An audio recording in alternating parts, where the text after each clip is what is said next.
Some people spend their whole lives waiting for a miracle, but sometimes the miracle is found in the most unexpected embrace. This is because the greatest miracles don't always shine with light. Sometimes they arrive quietly, holding your heart with both hands. You are welcome to Chetnal's Stories, where every story touches the heart and reminds you that love, hope and kindness still exist.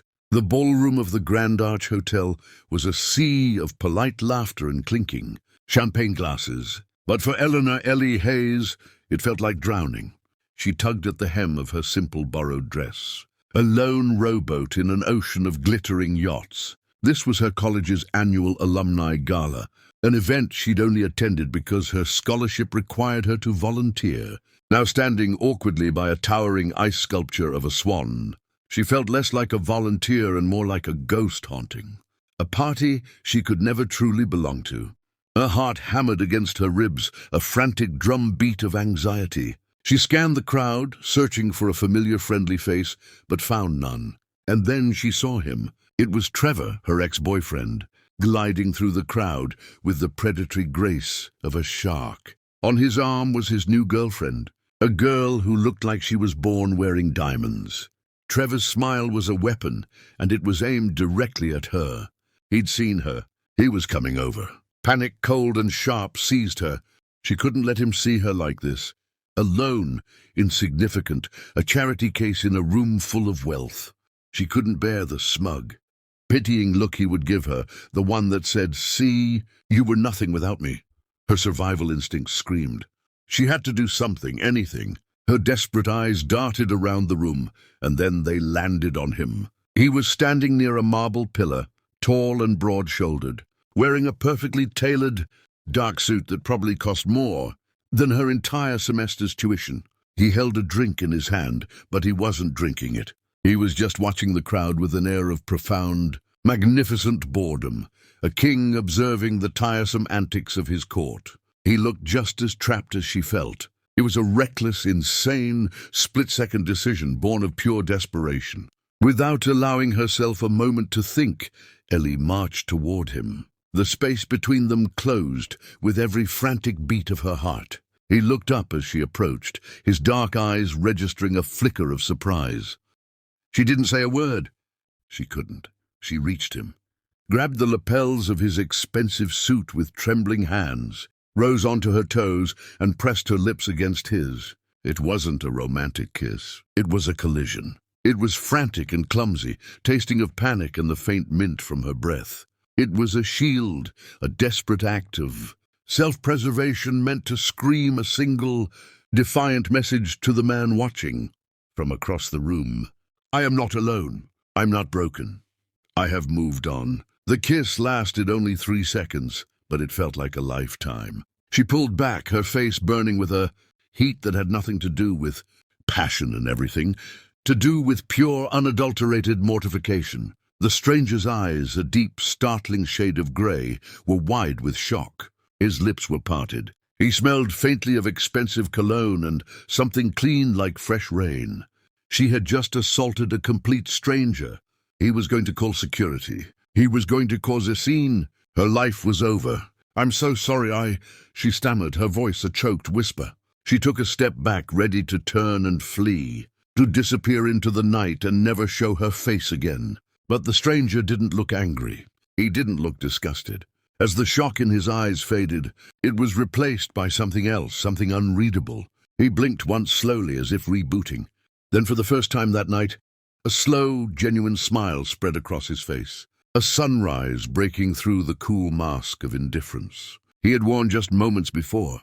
It transformed him, lighting up his features with a startling warmth. He leaned in slightly, his voice a low, calm rumble that cut through the noise of the party and wrapped around her like a blanket. "Are you okay?" he asked. Ellie could only stare, her mind a blank slate. He glanced over her shoulder, his smile turning into a knowing, almost conspiratorial grin. "Because as far as I'm concerned," he murmured, his gaze returning to hers. "We're fine." Ellie's mind stalled.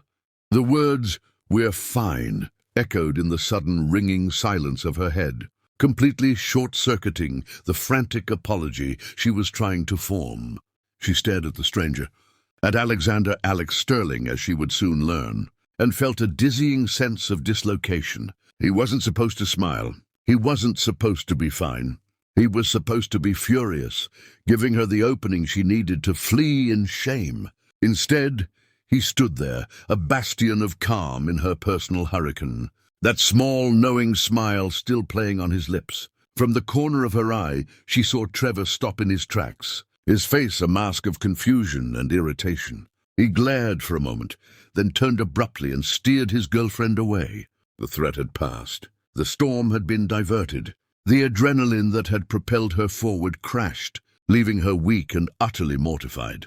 "I am so sorry," she whispered, her voice trembling. "I just needed to.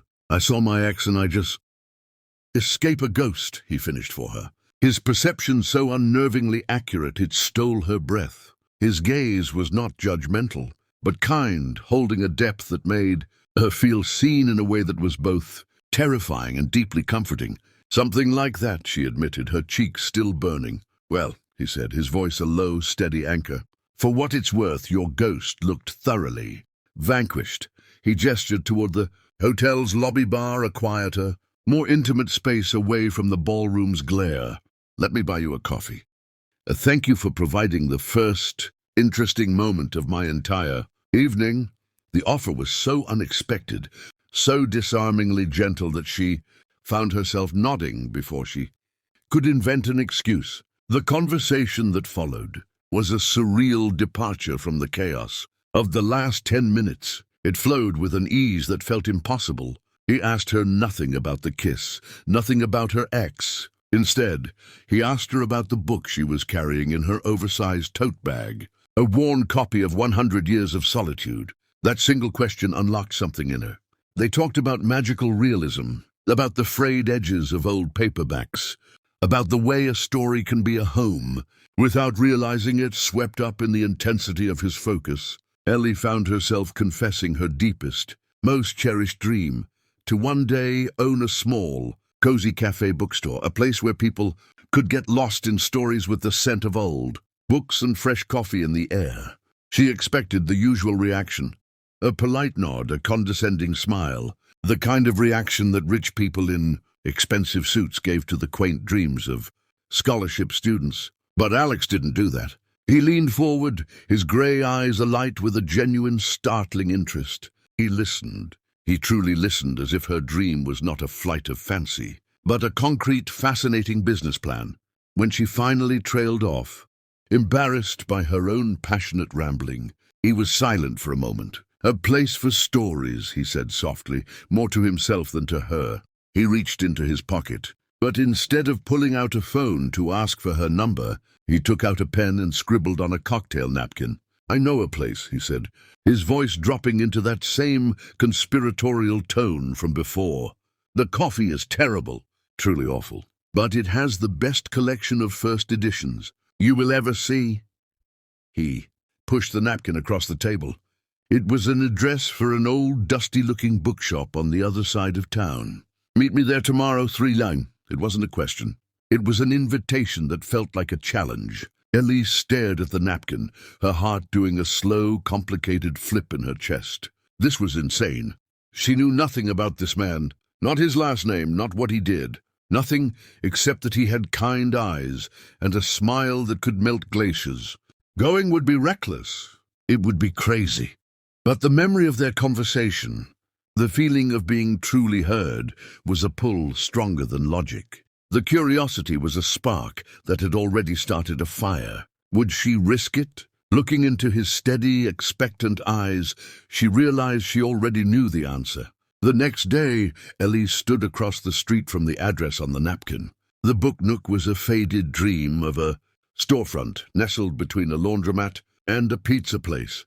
Its windows were cluttered, with sun-bleached paperbacks and towers of books that seemed to defy gravity. It was dusty, chaotic, and utterly perfect. It was a place from her own heart. Taking a deep breath, she crossed the street. The little bell above the door, announcing her arrival with a cheerful jingle.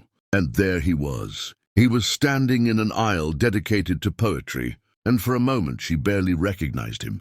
The impeccable suit was gone, replaced by a simple grey Henley and dark jeans. The expensive watch was still on his wrist, a subtle tell, but his entire demeanor had shifted. He no longer looked like a king in a ballroom. He looked like a literature professor on his day off, completely at home among the towering shelves. The contrast was jarring, and strangely, it made him even more intimidating. He looked up as she entered, and that slow, warm smile returned. "I was starting to think you wouldn't come," he said.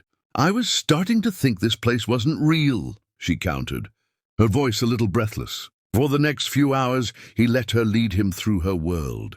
He was a quiet, attentive shadow as she navigated the labyrinthine aisles of the book nook, her fingers dancing over the spines of forgotten treasures. He listened as she explained the difference between a first edition and a first printing, his gaze fixed on her with that same unnerving intensity from the night before. Afterward, she took him to her favorite cafe, a tiny, no-frills spot where the coffee was 50 cents cheaper than anywhere else.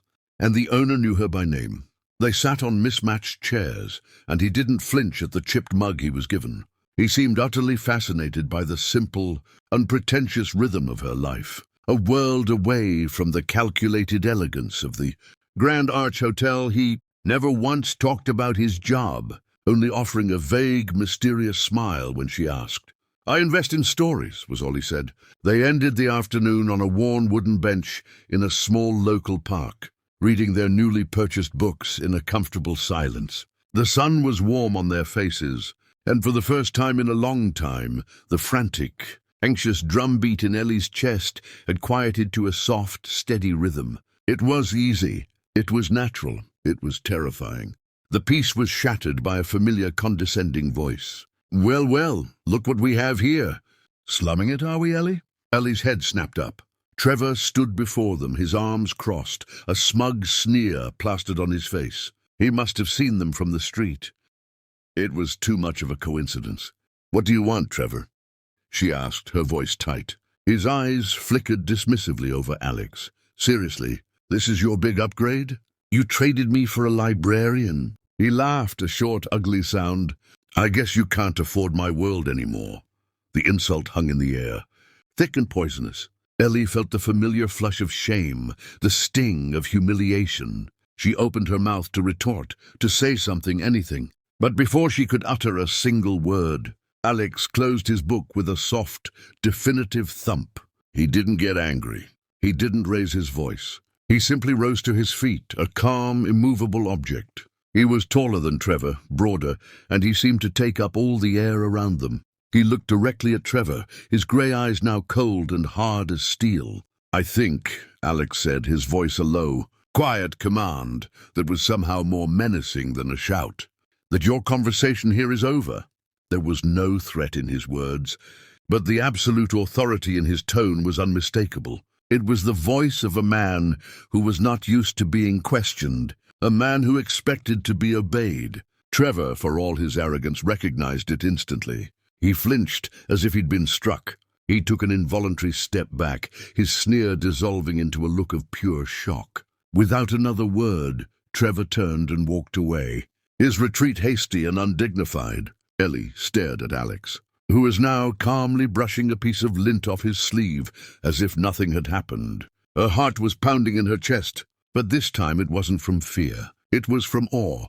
She had just seen a glimpse of the power he kept so carefully, hidden beneath his quiet exterior, and she realized with a sudden, chilling certainty that there was so much more to this man than a love for old books. The silence that followed Trevor's hasty retreat was thick with unspoken questions. Alex sat back down on the bench as if he hadn't just dismantled a man with 5 quiet words. He picked up his book, his thumb marking the page he'd left off. Ellie's voice was barely a whisper. "Thank you." He finally looked at her, the steel in his eyes softening back into that familiar gentle grey. "There's nothing to thank me for." "No, really," she insisted, her gaze earnest.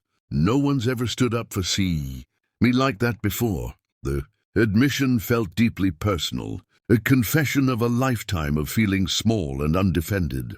The moment hung between them, a new fragile, thread of intimacy weaving itself into the tapestry of their strange connection. In the days that followed, that single thread multiplied. Their meetings became a regular, unspoken routine. The line between a series of curious encounters and something more blurred, and then vanished completely. He helped her assemble a cheap, flat-pack bookshelf in her tiny apartment. The two of them laughing as they struggled with the confusing instructions. She in turn made him laugh. A real, deep, unguarded sound that seemed to surprise him as much as it did her. He fit into her world with a seamlessness that was baffling. He never complained about her cramped living space or the fact that her idea of a fancy dinner was ordering from the good pizza place. He seemed to be shedding a skin, the cool, detached billionaire from the gala disappearing to reveal someone warmer, more real. He felt, he told her once, like he was finally breathing after holding his breath for a very long time. The breaking point came on a rainy Tuesday night. They were in her small kitchen, attempting to cook spaghetti bolognese from a recipe she'd found online. Flour dusted their clothes, and the air was warm with the smell of garlic and tomatoes. It was domestic. It was simple. It was perfect. You invest in stories. You defend me from my exes. You know the difference between a first and second printing. But I still don't know anything real about you. What about your family? She began, stirring the sauce, her tone deliberately casual. The shift in him was instantaneous. His smile tightened. His shoulders, which had been relaxed and easy, grew rigid. He turned away from her, focusing on chopping onions with a sudden, fierce precision. "There's not much to tell," he said, his voice flat. "Alex," she pressed gently, sensing a deep well of pain behind his evasion. He stopped chopping. The knife clattered against the cutting board. He braced his hands on the counter, his back still to her. "My parents passed away a few years ago," he said, his voice low and strained. "The family business. It all fell to me. I've been running it alone ever since." He finally turned to face her, and the carefully constructed armor he wore was gone. In its place was a raw, aching vulnerability that made her heart clench. The powerful man who exuded control was gone, replaced by a man who looked profoundly, deeply alone. "It's a big empty world, Ellie," he confessed, his voice rough with an emotion he could no longer hide. "My world full of boardrooms and contracts and people who want something from me." He took a step closer, his grey eyes searching hers, pleading for her to understand. Another ballroom full of people in expensive clothes, where she would feel like an imposter. But then she saw the look in his eyes, a quiet plea. He didn't want to go back to his world alone. "Okay," she agreed, her voice more confident than she felt. "I'll go." The night of the event, a sleek black car, the kind that usually only appeared in movies, arrived to pick her up. Alex was already inside, looking breathtakingly handsome in a dark tuxedo that made him look every bit the king she'd first imagined him to be. He smiled as she got in, but there was a tension in his jaw she hadn't seen since that first night at the hotel. He was putting his armor back on. The restaurant was a cathedral of modern wealth, all glass and chrome and hushed reverent whispers.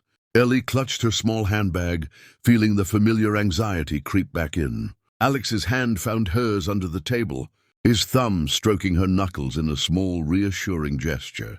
The evening was a performance. Alex was charming, attentive, and utterly brilliant, navigating conversations with powerful-looking people with an effortless grace. Ellie just tried to keep up, smiling and nodding at the appropriate times. Then a man with a familiar face, a world-famous novelist whose picture was on the back of half the books in her apartment, approached their table.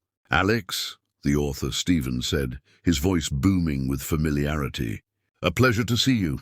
We must discuss the launch of my next book." "The marketing plan is brilliant," Alex smiled politely, his grip on Ellie's hand tightening almost imperceptibly. "Of course, Stephen. My team will be in touch." Ellie stared, completely bewildered. "You know him?" she whispered after the author had walked away. "He's one of the stories I invest in," Alex replied smoothly.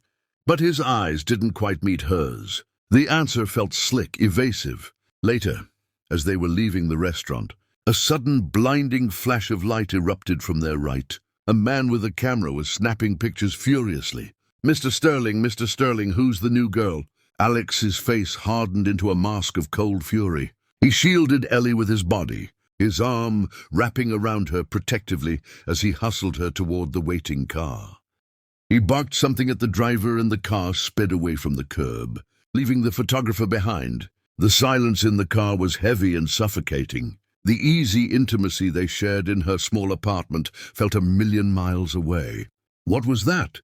Ellie finally asked, her voice small. The flash of the camera was still imprinted on the back of her eyelids. "Nothing," Alex said, his voice tight, his gaze fixed on the blur of city lights outside the window.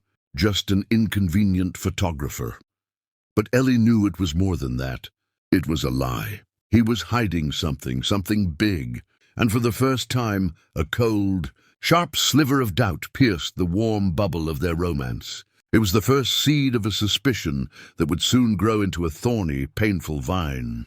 Recast in the harsh, cruel light of this new reality, she felt like a fool, a naive, pathetic little project for a bored billionaire.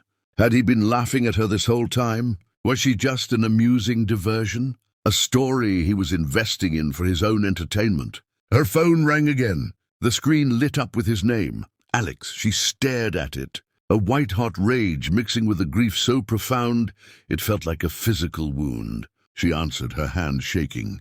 "Ellie," he began. His voice rushed and full of a panic she now recognized as guilt. "Ellie, listen to me. I can explain. I was going to tell you." "No," she interrupted, her voice dangerously calm, colder than any tone he had ever used. "You can't." The silence on the other end of the line was heavy with his desperation. "Our meeting tonight is cancelled," she continued, the words tasting like ash in her mouth. "In fact, I think everything between us is..." And with a final, decisive click, she ended the call, severing the connection. She sank onto her sofa, the glossy magazine photo mocking her from her phone screen, leaving him on the other side of the city with nothing but a dial tone and the shattering realization that he had just lost the only real thing in his life. The silence in Ellie's apartment was a living thing, a suffocating presence that pressed in on her from all sides. For an hour she did nothing but stare at the wall, her mind a maelstrom of hurt anger and a grief so sharp it felt like a betrayal from her own heart. Every text message that buzzed on her phone, each one a desperate plea from him, was another twist of the knife. Then a hard, insistent knock echoed from her front door. It wasn't a polite knock. It was the sound of someone who would not be ignored. Her heart leapt into her throat. She knew who it was. She didn't move, praying he would just go away. "Ellie!" His voice came through the thin wood of the door, strained and urgent. "Ellie, please don't do this. Just talk to me." She squeezed her eyes shut. "Go away, Alex." "No," he said, his voice closer now, right up against the door. "You are not getting rid of me this easily." Something in his tone, the raw, desperate refusal to be dismissed, cracked her resolve. With a shaky breath, she unlocked the door and pulled it open. He stood there looking utterly wrecked. His hair was a mess, as if he'd been running his hands through it repeatedly. The cool, collected billionaire was gone, replaced by a man standing on the edge of a precipice. He was still in his work clothes, but his tie was loosened, and his eyes were wild with a frantic, pleading energy. She stepped back, letting him into the small space. The apartment, which had always felt like her sanctuary, suddenly felt claustrophobic with him in it. He closed the door behind him, and they stood there 2 feet apart, an ocean of lies between them. "Why?" she asked, the single word raw and wounded. "Why did you lie to me?" "I didn't lie," he shot back, his desperation making him defensive. I omitted. It's not the same thing." A bitter, humorless laugh escaped her lips. "Not the same. You let me ramble on about my pathetic little dream of a cafe bookstore, all while knowing you owned a global empire of them. How is that not a lie, Alex?" "Because I had to know," he said, his voice rising, his hands gesturing wildly. "I had to be sure that you liked me. Alex, the man in the dusty bookshop, the man who can't cook spaghetti. Not Alexander Sterling, the CEO, not the money." The accusation hit her like a slap. The hurt that had been simmering in her chest erupted into a white-hot flame of indignation. All this time she'd been worried about not being good enough for his world when the real problem was that he had never thought she was good enough for him. "You thought I was what? A gold digger?" she retorted, her voice shaking with a fury that surprised them both. "You, with all your power and your supposed intelligence, you looked at me and that's what you saw." She took a step toward him, invading his space, her eyes blazing. The power dynamic between them had inverted completely. She was no longer the timid girl. She was the one with the moral high ground, and he was the one crumbling. "The problem was never your money, Alex," she said, her voice dropping, each word precise and devastating. "It was your lack of faith. You didn't trust me. From the very first moment you were testing me, and in your desperate attempt to protect yourself, you insulted me more deeply than you could ever imagine." The truth of her words struck him with the force of a physical blow. The defensiveness in his eyes vanished, replaced by a look of dawning, gut-wrenching horror. He saw it then. He saw the flaw in his own logic, the profound arrogance of his fear. He had been so focused on the risk she posed to him that he never considered the damage he was doing to her. His shoulders slumped. The fight went out of him, leaving only a hollowed-out shell of regret. "Forgive me, Ellie," he whispered, his voice cracking, the sound barely audible in the tense silence of the room. "I messed up." "Yes," she replied, the anger draining away, leaving only a vast empty ache. Tears she hadn't even realized were forming began to spill down her cheeks. "You did." She looked at the man she had fallen in love with, now a stranger, tainted by deceit. "And I don't know," she said, her voice breaking, "if this is something we can fix." She wrapped her arms around herself, a desperate attempt to hold her own shattered pieces together. "I think you should go." In the days that followed, Alex's desperation took on a tangible form. It began with flowers. Not a simple bouquet, but a veritable forest of rare, exotic orchids that filled the entire hallway outside Ellie's apartment. A breathtakingly beautiful and breathtakingly expensive apology. She had the delivery man take them to a local hospital. Next came the books, a first-edition leather-bound copy of The Great Gatsby, her favorite novel. It arrived by special courier in a velvet-lined box. It was a collector's item worth thousands. She sent it back without a note. He didn't understand. He was trying to speak the only language of apology he knew, the language of grand, overwhelming gestures. But Ellie didn't want gestures. She wanted sincerity. She wanted space. The more he pushed, the more he proved her point, that he saw the world and her through a lens of wealth and power. To escape the siege and the suffocating emptiness of her apartment, Ellie threw herself into a project at the elementary school where she taught. The school was hosting its annual book fair, a small, cheerful event to raise money for the library. She volunteered to coordinate it, finding a purpose in the simple, satisfying work of sorting donated paperbacks and creating colorful displays with her students. She found an unexpected ally in Ben, a fellow teacher. He was kind, funny, and down-to-earth, with a warm smile and an easy laugh. He clearly had a crush on her, but he was respectful, never pushing, just offering a helping hand and a steady, uncomplicated friendship that was a balm to her bruised heart. On the day of the book fair, the school gymnasium was buzzing with the happy chaos of children and parents. Ellie was standing with Ben by a table of picture books, laughing at a joke he'd just made, when a sudden hush fell over the corner of the room. A shadow fell over them. It was Alex. He stood there in another one of his perfect suits, looking as out of place in the cheerful, low-budget gymnasium as a panther in a petting zoo. His eyes, however, were not on Ellie. They were fixed on Ben, a cold, possessive fire blazing in their grey depths. He took in the sight of them laughing together, the easy camaraderie, and his jaw tightened into a line of solid granite. It was a raw, primal jealousy, a feeling so potent it seemed to suck the air out of the room. He finally dragged his gaze to Ellie, his expression a carefully controlled mask. But she'd already seen it. "Ellie," he said, his voice a low rumble that was meant to sound casual but failed entirely. "I was in the neighborhood. I came to make a donation." Ben, sensing the sudden Arctic shift in temperature, gave Ellie a small, questioning look. I'll go check on the cash box, he said, making a hasty retreat. Alex's eyes followed him until he disappeared into the crowd. Only then did he turn his full, undivided attention back to her. "What are you doing here, Alex?" she asked, her arms crossed, her stance defensive. "A donation," he said, but his gaze flickered back to where Ben had been standing.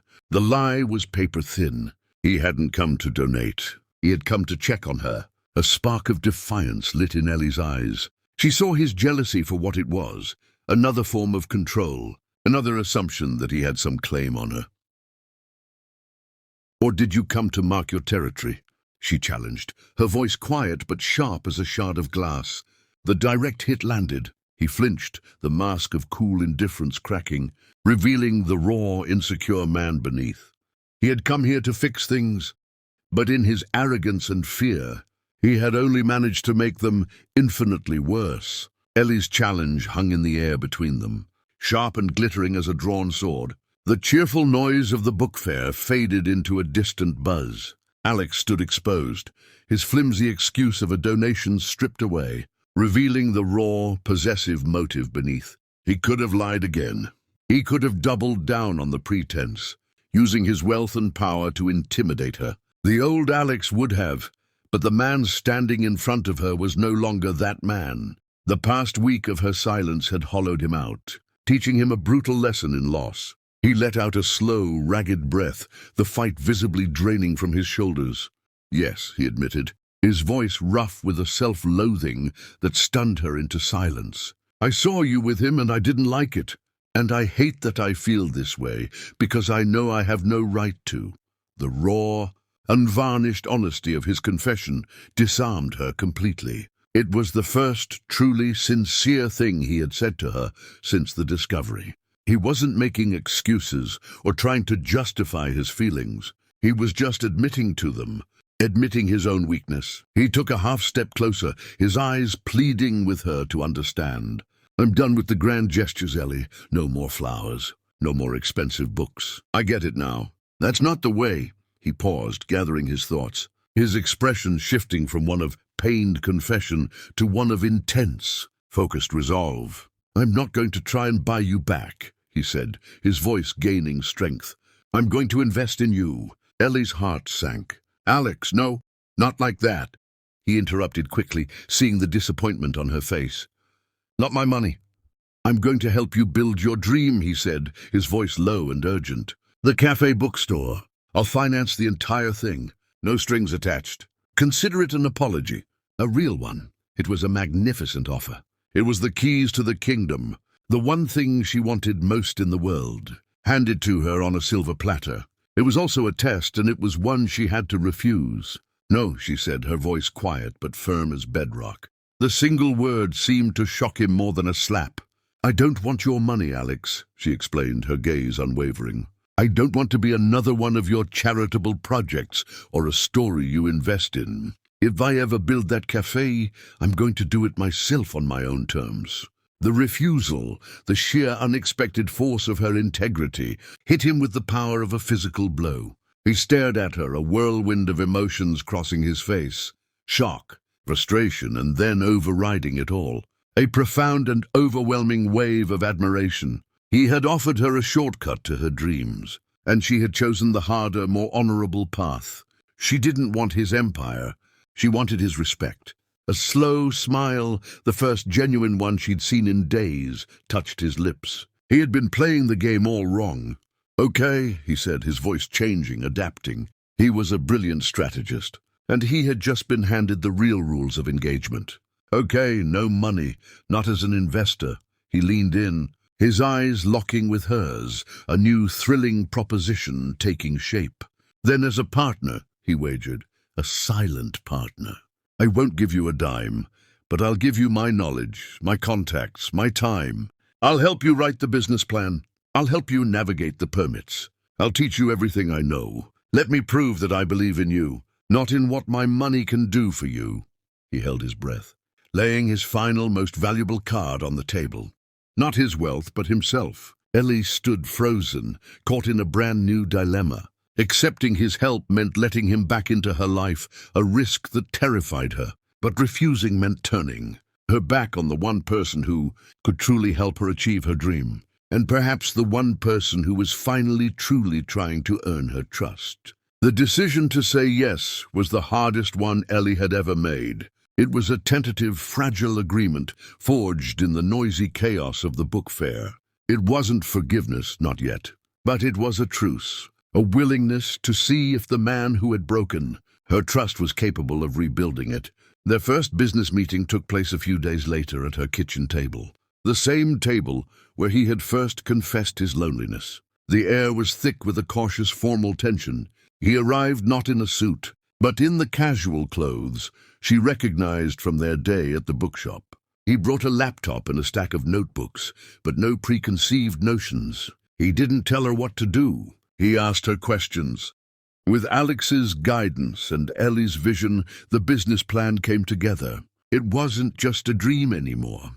It was a brilliant, viable 50-page document complete with market analysis, financial projections, and a brand identity that was all Ellie. It was her heart translated into the language of commerce. But a plan, no matter how brilliant, was just paper. They hit the final, most formidable wall, the money. Not Alex's money, but the bank's. The process was a brutal, soul-crushing lesson in the reality of their two worlds. They went to 3 different banks. At each meeting, Ellie would lead the presentation, her voice filled with a passion and a confidence that Alex watched with swelling pride. She knew her numbers. She knew her market. She was undeniable. And at each meeting, the loan officer would listen politely, nod, and then turn to the final page of her application. Her personal financial statement. They would see her modest teacher salary, her minimal savings, her student loan debt. Their professional smiles would tighten. The risk, they all concluded, was too great. The rejections were a slow, grinding erosion of her spirit. The chasm between her world and Alex's had never felt wider. For him, millions were a rounding error. For her, a 5-figure loan was an insurmountable mountain. Their last hope was a meeting at Sterling National Bank, a larger, more corporate institution. The loan officer, a man named Mr. Davies, was polite but clinical. Ellie gave the presentation of her life, pouring every last ounce of her hope and determination into her words. Davies listened, his face unreadable. He flipped through the pages of her plan, his pen tapping a soft, rhythmic beat on the polished mahogany table. The sound was like a countdown timer on her dream. Finally, he closed the folder. He looked at Ellie, a flicker of professional pity in his eyes. "Miss Hayes," he said, his tone formal and final. "This is an exceptionally well-crafted proposal. Truly one of the best I've seen from a first-time entrepreneur." He paused, and Ellie's heart plummeted. She knew what came after the compliment. "However, the bank's underwriters will see the risk profile is too high. Your lack of collateral, your personal debt-to-income ratio. I'm afraid we won't be able to approve the loan." The words hit her with a physical force. It was over. All the work, all the hope, all the fragile trust she had rebuilt with Alex, it was all for nothing. She felt the burn of tears behind her eyes and fought them back, refusing to cry in front of this stranger. She looked at Alex, her expression a silent, heartbreaking apology. "We tried." Alex saw the light go out in her eyes. He saw her dream dying right there in that cold, sterile conference room. And in that moment, a fierce, protective instinct overrode everything else. He had promised not to use his money, but he had never promised not to use himself. He stood up abruptly, his chair scraping against the floor. "Excuse me," he said, his voice calm and steady, betraying none of the storm raging inside him. "I need to make a phone call." He walked out of the room without another word, leaving Ellie alone with the sympathetic, dismissive loan officer. She assumed he was calling his driver, that this was his quiet, graceful way of ending the charade. 2 minutes later, the phone on Mr. Davies's desk buzzed. He answered it, his tone professionally courteous. "Davies speaking." Ellie watched as the man's face went through a rapid series of transformations. His polite expression shifted to one of confusion, then to wide-eyed shock. His posture straightened. He began to sweat. "Yes, sir," he said into the receiver, his voice now 2 octaves higher. "Yes, I understand completely. Of course, right away, sir." He hung up the phone, his hand trembling slightly. He stared at the receiver for a long moment, as if it were a venomous snake. Then he turned to Ellie, his eyes full of a new profound and terrified respect. "Miss Hayes," he stammered, his professional composure completely shattered. "There's been a re-evaluation. Your loan has been approved." The ride down the elevator from the bank's sterile offices was silent and surreal. Ellie clutched the folder containing her approved loan documents, the crisp paper feeling like an impossible artifact from another dimension. Her mind was reeling, trying to process the abrupt, whiplash-inducing reversal. One moment her dream was dead. The next, it was a reality. She knew with a certainty that settled deep in her bones that Alex was the reason. As soon as they were back in the quiet sanctuary of his car, she turned to him. The cautious truce, the fragile partnership, all of it was suspended, replaced by a single burning question. "What did you do?" she asked, her voice quiet but demanding. There was no anger in her tone, only a desperate need to understand. Alex didn't look at her. He stared out the front window at the city rushing past, his jaw tight. He had known this moment was coming. "I made a call," he said, his voice low. "I know that," she pressed, her patience wearing thin. "Who did you call, Alex? What did you do?" She braced herself for the answer. She feared that he had broken his promise, that he had simply transferred the money, turning her dream into just another one of his purchases. He finally turned to face her, his grey eyes serious and unwavering. "I promised I wouldn't use my money," he said softly. "And I didn't. Your loan is from the bank. Your business is your own. Then how?" He took a deep breath, laying his final secret bare. "I called Arthur Sterling," he said. Ellie's mind blanked. "The chairman of the board at Sterling National Bank. He's an old friend of my father's," Alex explained. "I didn't ask him to give you the money. I didn't ask him to break any rules. I told him that I had personally reviewed your business plan and that I considered it one of the most promising startups I had ever seen." He paused, letting the weight of his next words sink in. "And then I gave him my personal guarantee." 6 months later, the scent of fresh paint, new books, and brewing coffee filled the air. A cheerful hand-painted sign swung gently in the evening breeze, its elegant script reading, "The Daily Ellie." It was the grand opening night, and the place was alive. The cafe bookstore was everything Ellie had dreamed of, and more. It was warm and inviting, with mismatched armchairs, shelves overflowing with books, and soft golden light that made everyone look like they were part of a beautiful story. The low hum of happy chatter filled the space as friends, family, former students, and curious locals mingled, sipping lattes and browsing the carefully curated shelves. Ellie moved through the crowd, her heart so full she felt it might burst. This was hers. She had built this. Every book, every chair, every single detail was a piece of her soul made manifest. Her mother was holding court by the pastry counter, beaming with a pride so radiant it seemed to light up the room.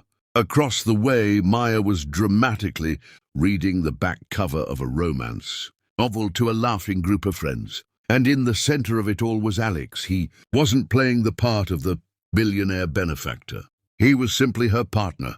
He wore a simple black apron over his clothes, a smudge of chocolate on his cheek, and a look of pure, unadulterated pride on his face every time he looked at her. He refilled coffee cups, cleared away empty plates, and charmed her old professors, looking more at home here than he ever had in a boardroom. Late in the evening, as the crowd began to thin, the bell above the door jingled. Ellie looked up and saw Trevor standing in the doorway. He looked different, less arrogant, more subdued. He took in the bustling, successful scene, his eyes wide with a surprise that bordered on disbelief. He saw Ellie looking radiant and confident, a universe away from the insecure girl he had once known. He saw Alex walk up behind her, placing a gentle, possessive hand on the small of her back, whispering something in her ear that made her laugh. Trevor's shoulders slumped in a quiet, final defeat. He gave her a small, almost imperceptible nod, a concession, an acknowledgement, and then turned and walked back out into the night, a ghost finally laid to rest. By the time the last guest had departed, the clock was nearing midnight. Ellie and Alex stood alone in the quiet, beautiful chaos of her dream come true. Empty cups dotted the tables, and books were left slightly askew on the shelves, evidence of a well-loved evening. "We did it," she whispered, leaning her head against his shoulder, utterly exhausted and happier than she had ever been in her life. Alex wrapped his arms around her, pulling her close. He looked around the room at the tangible result of her passion and his faith. "No," he corrected softly, his lips brushing against her hair. "You did it." Life settled into a new, beautiful rhythm. Ellie was the heart of her thriving cafe, a beloved fixture in the community. Alex, in turn, ran his global empire, but he was a changed man. He delegated more, took more time off, and measured his success not by stock prices, but by the number of evenings he could spend sitting in a comfortable armchair at the Daily Ellie, reading a manuscript while Ellie bustled around, the sound of her laughter, the best kind of background music. They were a power couple, yes, but one who found their greatest joy in the quiet. Simple moments they had carved out for themselves. One crisp autumn afternoon, a year after their first business meeting, he showed up at the cafe just before closing time. "I'm kidnapping you," he announced, a mysterious, playful glint in his eye. "Oh, really?" She laughed, wiping down the counter. "And where are we going?" "It's a surprise." He drove them not to a fancy new restaurant, but back to the Grand Arch Hotel, the place where their entire chaotic story had begun. Ellie felt a jolt of nostalgia as they walked through the opulent lobby. "Finally going to show me how a real billionaire lives?" she teased, squeezing his hand. He smiled but didn't answer. He led her into the private elevator, but instead of going down to the ballroom, he pressed the button for the penthouse suite. When the doors opened, she gasped. The suite was magnificent, with floor-to-ceiling windows offering a breathtaking panorama of the city. But Alex hadn't filled it with champagne or roses or any of the typical trappings of luxury. In the center of the vast living room sat a single small table. On it were 2 steaming mugs of coffee from her cafe and a messy, beloved pile of well-worn paperbacks. Ellie turned to him, her eyes questioning. "This is my world now, Ellie," he said, his voice soft and full of a profound sincerity. "My world is wherever you are." He took her hands in his gaze intense and full of a love that still, after all this time, made her breath catch. "I've spent most of my life surrounded by contracts, negotiations and agreements," he began, his voice growing thick with emotion. "Clauses and bottom lines. But I've learned that the only deal that truly matters is the one I hope to make with you." And then he slowly, deliberately got down on one knee. The powerful, confident, brilliant man who commanded boardrooms and shaped the literary world was kneeling before her. He pulled a small velvet box from his pocket and opened it. Inside, nestled against the dark fabric, was a ring. It wasn't a massive, ostentatious diamond. It was a simple, elegant sapphire, the exact color of the evening sky, flanked by 2 small, sparkling diamonds. It was perfect. It was her. "I never believed in fate until I met you," he said, his voice trembling slightly. "You walked up to me, a complete stranger, and you changed my entire world with a single desperate kiss." "I guess," she whispered against his lips, "I just ended up running to the right place that day I kissed you." They stood there wrapped, in each other's arms, in the heart of the beautiful world they had built together. A perfect unwritten epilogue. A testament to the fact that sometimes the most chaotic, unexpected beginnings lead to the very best happily ever afters. They knew that it would be a forever life for both of them. The power of love. Love isn't just a feeling. It's a quiet force that transforms everything it touches. It builds dreams, heals wounds, and turns ordinary moments into magic. Ellie and Alex's story shows that true love doesn't compete. It completes. It doesn't boast. It believes. When 2 hearts choose each other, even the simplest life becomes extraordinary. Because real love doesn't just change your story, it becomes your beautiful forever. I hope you enjoyed this beautiful love story. If it touched your heart, don't forget to like, share, and subscribe to Chetnal's Stories, where every tale reminds you that love, hope, and second chances are still real.